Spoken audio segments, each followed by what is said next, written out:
What's going on, everyone? Welcome back to the show. So today we're going to take a look at Ohio. We're going to take a look at the 2020 Senate race in that state. We're going to focus on Sherrod Brown and Husted, and we're going to see if the election were held today, who would likely win. So that's what we're going to focus on in this video. But first off, let me tell you a little bit about myself. I have a political science degree, over 15 years working in political campaigns, and we focus on real data here, real trends, and what that means for the 2026 midterm election. If that sounds like something interesting to you, please consider liking the video and help us get to 400,000 by subscribing to the channel. And if you know someone who would benefit from this content, please consider sharing it with them. Okay, so let's go ahead and get started. I want to show you guys, this is the +1 model. Okay, now I created this model. I used I basically trained AI to create this probability model. So we're looking at the likelihood of one candidate winning over another candidate. So today we're looking at Husted, so it's Ohio, Husted, and Brown, okay?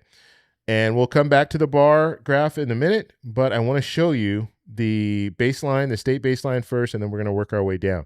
So looking at this base state line, we have Republican plus 11.35. What that is telling us is this is a red state. Okay, that Republicans dominate in this state. That's what it's showing us.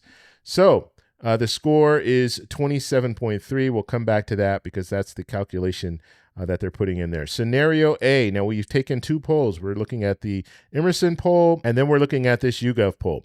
So looking at the Emerson poll, it has Husted at +3.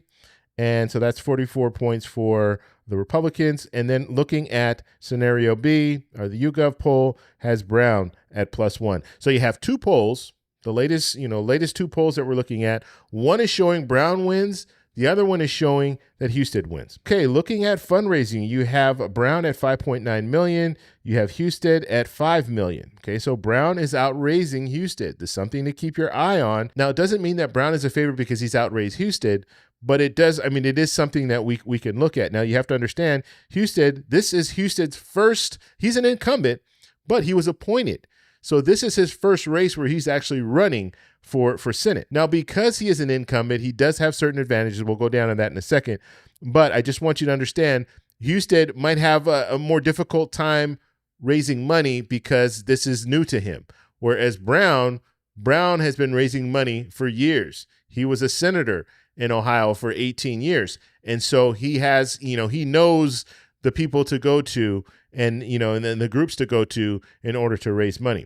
Okay, so that normalized score there, the final there is 54.2. Now, when we're looking at incumbency, we know that Husted was appointed, so he wasn't elected. And so because of that, he's not a normal incumbent. A normal incumbent who's run and was elected, that's different than someone who was appointed, but they still get a slight advantage because they're an incumbent. Now, Brown, on the other hand, Brown is a former senator. So he did lose in 2024, but he's a former senator. And so that should carry some weight for Brown because he's been a senator for a long period of time.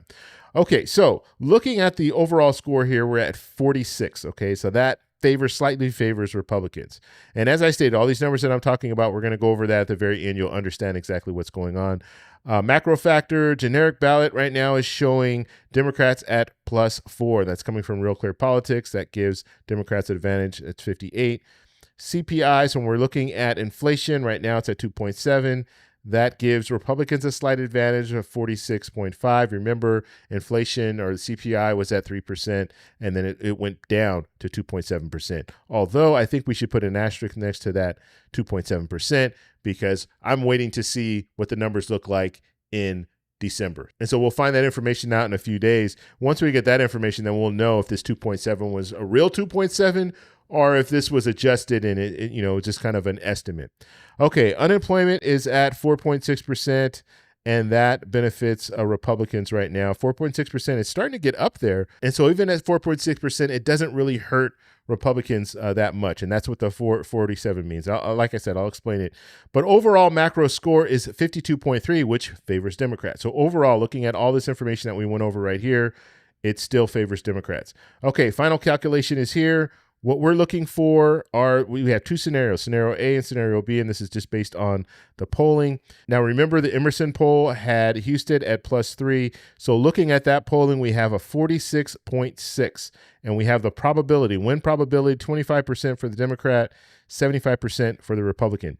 Don't get too focused on win probability. You just need to understand if we're flipping a coin 100 times, 75 of those times would go to Husted, and then 25 of those times would go to Brown. It looks much larger than it really is. And what we really should be focused on is this 44.6, because that gives us a better idea and you can visualize what we're talking about here. So the left here, this is Democrats. The right is Republicans. Okay, we start at 100. We work all the way down to a 0. 50 is the middle. 50 would be a toss-up. So the further left you go is, it favors Democrats, or it's, a stronger lead for Democrats. The further right you go is a stronger lead for Republicans. And where were we? We were at 44.6, but we'll just say 44. So if we're there, we're saying it tilts for Republicans. That was the first poll. That was the Emerson poll that's showing that it tilts for Republicans. It's not a huge margin because remember, we're looking at a tilt.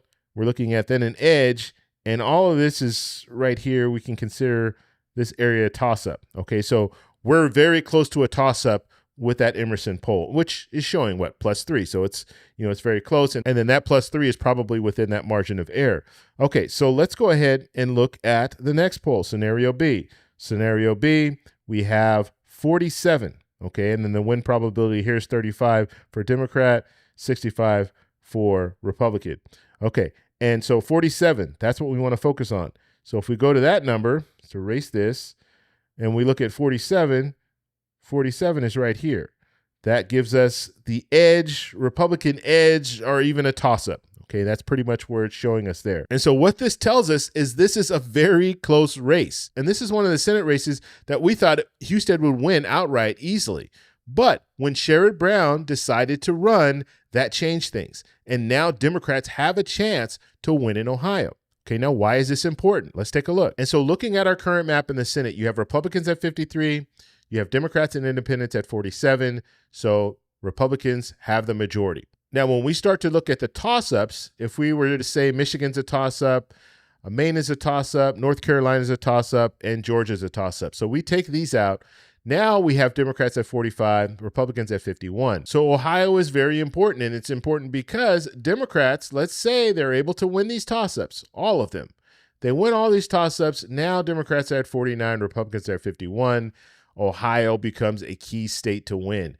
If Democrats can win in Ohio, now this opens them up. First off, we have Democrats at 50, Republicans at 50. Now remember, the vice president comes in and breaks a tie, so Republicans will still have the majority.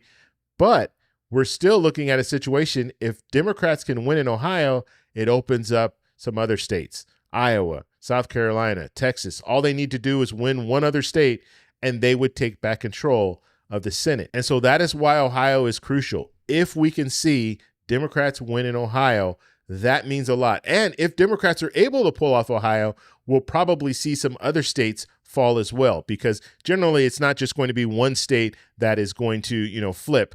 We're going to see some other states flip as well. And if we do see some of these other states that we didn't anticipate seeing flip, then Democrats will be able to take back control of the Senate. Now, I want to repeat, it's going to be very hard. This is an uphill battle for Democrats, but it's gotten a lot better in Ohio because Sherrod Brown is running. If Sherrod Brown wasn't running, it would probably be a lot harder for a generic Democrat to come in and try to beat Husted. So Sherrod Brown is a key there in Ohio. And so we'll have to see how it turns out. But I want to know what you guys think. What's your opinion? Do you think Sherrod Brown has a chance to win in Ohio? Let me know in the comments below. And also let me know where you're watching me from. If you like this video, please give me a thumbs up. Please subscribe for more. And remember, stay informed, stay engaged, and I'll talk to you in the next one. Bye. So that's all we have for this video. Make sure if you guys want to send me an email, you can do that, david@thetecshow.com. Like the video, subscribe for more, and check out these videos over here for some more great content. Talk to you later. Bye.